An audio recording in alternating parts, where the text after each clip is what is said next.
Hi friends, welcome to my original mask YouTube channel.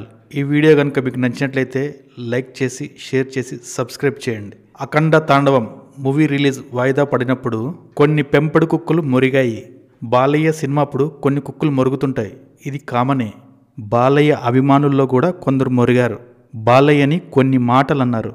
ఈ video దురభిమానులకు, ముఖ్యంగా బాలయ్య అభిమానులకు ఈ వీడియో స్క్రిప్ట్ చేయకుండా లాస్ట్ వరకు చూడండి. బాలయ్య గారు రాజకీయాల్లో ఉన్నా కూడా ఏనాడు రాజకీయాల్ని వాడుకోలేదు. ఇప్పుడే కాదు, నందమూరి తారక రామారావు గారు ముఖ్యమంత్రి హోదాలో ఉన్నప్పుడు కూడా ఏనాడు రాజకీయాల్ని వాడుకోలేదు. ఆయన ఏదన్నా కానీ సొంతంగా చేయాలని చూస్తాడు. ఆయన తన సొంతంగానే ఎదగాలని సినీ హీరోగా మారి ఈరోజు ఈ స్థాయిలో ఉన్నారంటే మనం అర్థం చేసుకోవాలి.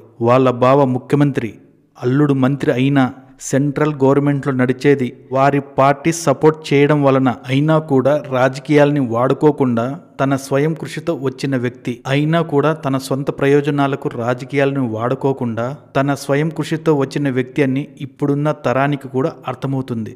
బాలయ్యని ట్రోల్ చేయడం తెలుసు. బాలయ్య చేసిన అన్ని రకాల సినిమాలను చేసే హీరో ఈ రోజుల్లో ఎవరైనా ఉన్నారనేది కూడా ఇప్పుడున్న ప్రజలకు అర్థమవుతుంది. ఈ ప్రపంచంలో మనుషులు చాలా రకాలుగా ఉంటారు. మాటలు మెల్లిగా మాట్లాడేవారు, ఎవరిని ఎదగనీయకుండా రాజకీయంగా మాట్లాడేవారు, అందరికీ మంచోడు అనంతయ్యేలాగా మాట్లాడేవారు. కానీ ఇలాంటి వారి మధ్యలో ఒకే ఒక వ్యక్తి భిన్నంగా ఉంటారు. ఆయన మాట్లాడితే నేరుగా, నిజంగా, ధైర్యంగా ఉంటాయి ఆయన మాటలు. ఆ మనిషి నందమూరి బాలకృష్ణ గారు. బాలకృష్ణ గారు మాట్లాడేటప్పుడు నేను నిజం చెప్తే ఎవరైనా నొచ్చుకుంటారేమో, లేదా ఎవరన్నా ఏమనుకుంటారో అనే భావన అస్సలు ఉండదు. ఎందుకంటే ఆయనకు ఒక విలువ ఉంది. సత్యం అంటే సత్యమే. ఆయన మాటల్లో తీపి ఉండదు, నిజం ఉంటుంది. ఆయన స్వరంలో భయం లేదు, దర్పం ఉంటుంది.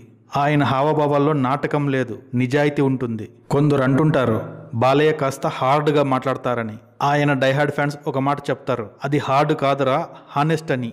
ఈ ప్రపంచంలో మాటలతో సంతోషపెట్టేవారు చాలామంది ఉన్నారు, కానీ నిజం మాట్లాడేవారు చాలా అరుదు. ఎవరిని నొప్పించాలన్న ఉద్దేశం కాదు, నిజం చెప్పాలన్న ధైర్యం. చాలామంది సమయానికి తగ్గట్టుకు మాటలు మార్చి మాట్లాడుతుంటారు, కానీ బాలయ్య అలా కాదు. ఆయనకి ఒకే రూల్, నిజమంటే నిజమే. ఆయన స్టైల్లో ఆర్టిఫిషియల్ లేదు, యాటిట్యూడ్ ఉంటుంది. బాలయ్య మాట్లాడేటప్పుడు ఎవరిని సంతోషపెట్టాలనే ఉద్దేశం అస్సలు ఉండదు. నిజం చెప్పాలి అనే గౌరవం ఉంటుంది. నచ్చితే మకం మీదే చెప్తారు, నచ్చకపోయినా మకం మీదే చెప్తాడు. అది మన బాలయ్య స్టైల్. తన మాటల్లో ఎప్పుడు నిజాయితీ ఉంటుంది. ఇష్టం ఉంటే వినండి, ఇష్టం లేకపోతే పక్కకు దొబ్బేయండి అంటాడు. ఆయనకి ప్రాణం కన్నా విలువైనది ఏదైనా ఉందంటే అది నిజాయితీ. బసవ తారకం హాస్పిటల్లో ఆయన్ని తిట్టిన వారే తర్వాత వైద్యం చేయించుకుని దండం పెట్టిన సందర్భాలు కోకొలలు. అభిమానుల్ని గౌరవిస్తాడు. ఎచ్చులకు పోయి మీద పడితే ఆయన స్టైల్లోనే చెప్తాడు సమాధానం. మిగతా హీరోలుగా బౌన్సర్ల చేత కొట్టించడం, పక్కకు వెళ్ళాక శానిటైజర్తో చేతులు శుభ్రం చేసుకోవడం చూసిందే లేదు. మొహం మీద అనేస్తాడు ఏదైనా కానీ. అనుకున్నది చెప్తాడు, ఎవరికి ఎప్పుడు తల వంచడు. అభిమానుల ఒక మాట చెప్తాను, దీర్ఘాయుష్మాన్ భవ అని అభిమానులను చెయ్యి పెట్టి దీవించే నటుడిని భారతదేశంలో ఏ ఒక్కనైనా చూపిస్తే వాడికి లైఫ్ టైం సెటిల్మెంట్ రా. ఒక్క బాలయ్య మాత్రమే అలా చేస్తాడు. ఆయన సినిమాల మీద సెటైర్లు వేసుకోవడం సహజం, కానీ ఆయన మీద ఇలా వ్యక్తిగతంగా మాట్లాడిన వారు ఇప్పుడు కర్మను అనుభవిస్తున్నారు కొంతమంది.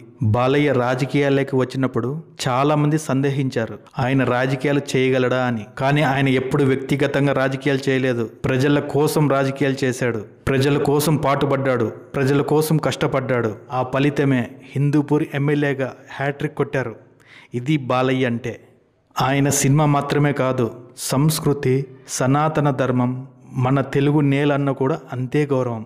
6 పదులు దాటినా కూడా బాలకృష్ణ గారి ఎనర్జీ చెక్కు చెదరలేదు. వరుస సినిమాలు చేస్తూ కుర్ర హీరోలకు సమానంగా పోటీ ఇస్తున్నారు. అఖండ, వీరసింహారెడ్డి, భగవంత్ కేసరి, డాకు మహారాజ్ వంటి వరుస హిట్లతో మంచి ఫామ్లో ఉన్న బాలయ్య ఇప్పటికీ ఎలాంటి డూప్ లేకుండా చేస్తున్నారు. అది బాలయ్యకు సినిమా మీద ఉన్న కమిట్మెంట్. తన అభిమానుల కోసం ఏదైనా చేస్తాడు, ఎంత రిస్క్ అయినా చేస్తాడు మనల్ని సంతోషపెట్టడానికి. చివరిగా ఒక్క మాట బాలయ్య అభిమానులకు, దురభిమానులకు. ఇప్పుడున్నది ఒకప్పటి బాలయ్య కాదు, ఇప్పుడు కథ మారింది. బాలయ్య అంటే ఇప్పుడు సెలబ్రేషన్స్. ఈరోజు ఆయన గురించి పిచ్చి వాగుడు వాగేవారు ఒక్కసారైనా జై బాలయ్య అని ఉంటారు లైఫ్లో. ఒప్పుకోవడానికి నామోషి అంతే. జై బాలయ్య. జై హింద్, జై తెలుగు సినిమా.